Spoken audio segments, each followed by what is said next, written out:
Við skulum leysa dæmi 4 á skilaverkefni númer 1 hjá okkur.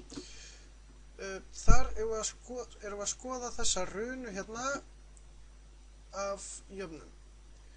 Alltaf, og eigum að reyna að athuga ýmislegt hvað er að gerast hér. Þannig að í fyrsta liðnum á dæminu þar áttum við að leysa hver gæti næsta jafnan í rununni verið. Við horfum á þessa runu og sjáum hérna, og þægilegt er að horfa bara á hérna hverja runu af tölum hérna fyrir sig. Við sjáum að hérna fáum við tölunar 1, 2, 3, 4 allt í öðru, þannig að við getum gískað á að næsta tala ætti hérna vera 5 í öðru. Og eins hérna næstu tölur er alltaf 1, 2, 3, 4 og næsta tala myndi þá vantarlega vera 5. Hérna næstu tölur er alltaf einum hærri heldur en talan undan. Við erum með 1 og 2, 3 og 4, 3 og 5, nei 3 og 4 segi. Og þá myndum við vantilega að fá 6 hérna næst. Og hver er talan hérna hægra megin? Hérna getum við bara reiknað út 5, hérna fáum við 11, 5 í öðru 25, þannig við myndum fá 36. En já, þannig að við getum séð það þannig hvernig þetta lítur út. En allt í lagi, í B vorum við beðin að finna hver myndi 8. jafnan í þessari runu vera. Allt í lagi, pælum aðeins í númer hvað allar þessar jöfnur okkar eru. Þetta hérna er fyrsta jafnan okkar, þetta er önnur jafnan, þetta er þriðja jafnan, þetta er fjórða og þetta er 5.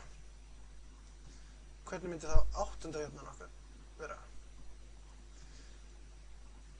Jú, við sjáum að fyrsta talan er alltaf sama talan og númer jöfnunar, þannig að væntanlega myndi 8. jafnan byrja á 8 í öðru og síðan vera +8. Næsta talan sáum við að það er alltaf einum hærri heldur en tölunúmerið, þannig að jöfnunúmerið segi ég, þannig að hérna fáum við 9, en hver geti síðasta talan verið? Ef við horfum aðeins skemmtilega á hvaða tölur þetta eru, sem eru hérna hægra megin alltaf, hvort við könnumst eitthvað við þær, þá voru þetta tölur sem við höfum unnið svolítið með og við skoðum runa af þessum tölum fyrir tímaverkum. Þannig við sjáum hérna 4, það er sama og 2 í öðru. 9 er sama og 3 í öðru. 16 er 4 í öðru. Erum við farin að sjá eitthvað minnstur hér. Þetta hérna er 6 í öðru. Allt í lagi. Þannig að við sjáum að þessi tala hérna er alltaf talan hérna í öðruveldi. Þannig að 8 í öðru plus 8 plus 9 myndi þá væntanlega að vera 9 í öðruveldi, það ekki? Sem að er 8, 10 og 1. Og ef við myndum reikna út úr þessu hérna, þá myndum við líka sjá það. Þannig að við fáum 81 hérna. C-liðnum, þar voru við beðin að finna hvernig myndi endatalan líta út. Það er að segja, ef að númerið í staðin fyrir hérna voru við með 1, 2, 3, 4, 5 og 8, ef að númerið væri n, hvernig myndi þá sú jafna líta út?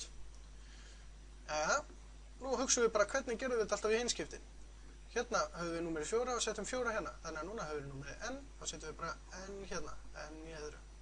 Síðan gerum við plus hvað, aftur samatala, plus n, og hérna gerum við plus einhver önnur tala sem er einum hærri heldur en n.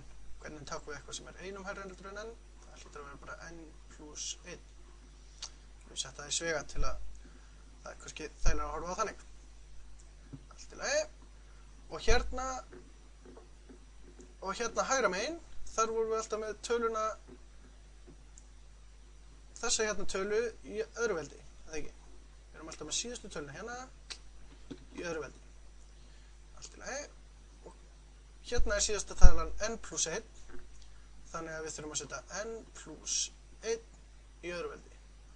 En pössum okkur að við þurfum að setja sviga hérna, því annars lesum við hérna bara n plus 1 í öðruveldi og 1 í öðruveldi bara 1, þannig að þetta annarveldi hérna myndi ekki skipta neinu máli. Þannig að hérna þurfum við að setja sviga þetta því við reiknum fyrst n plus 1. Og þar með þetta list. Ég ger þetta svolítið fljótt núna, en þetta tekur smá tíma að sjá í gegnum svona hluti. Og síðasta spurningin var, gildir þessi jafna alltaf eða hvað er eiginlega að gerast hérna. Það er að segja, nú skulum við aðeins pæla í þessu. Ef við skoðum hægri hliðina,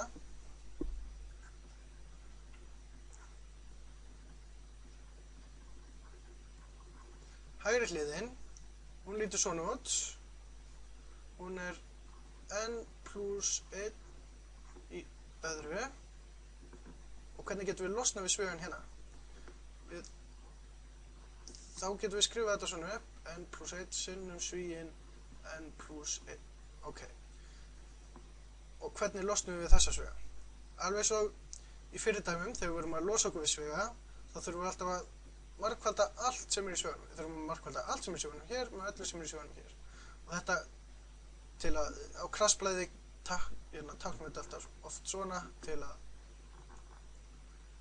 auðvilda okkur að sjá hvað við erum að gera. Ég er að margfalda n með n og n með einum líka og hérna 1 með n og n líka með hinni tölunni. Þannig að í fyrsta lagi fáum við n sinnum n, fáum n í öðru, síðan n sinnum 1, fáum það er bara n og síðan fáum við 1 sinnum n, það er bara n og síðan að lokum fáum við 1 sinnum 1 sem er 1. Allt í lagi. Og núna sjáum við að þetta hérna sem við erum búin að gera hérna, það er einfaldlega bara það sem við skrifum hérna uppi. Það er hægri hlið. Þannig að við getum sett sviga hérna utanum og það skiptir ekki máli. Af því að skiptir ekki máli í hvaða röð við leggjum saman. Þannig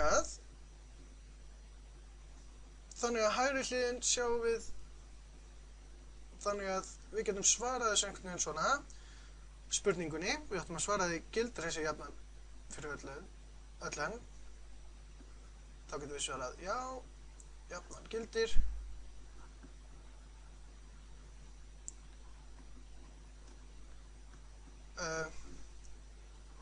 Það má sjá með því að margfalda upp úr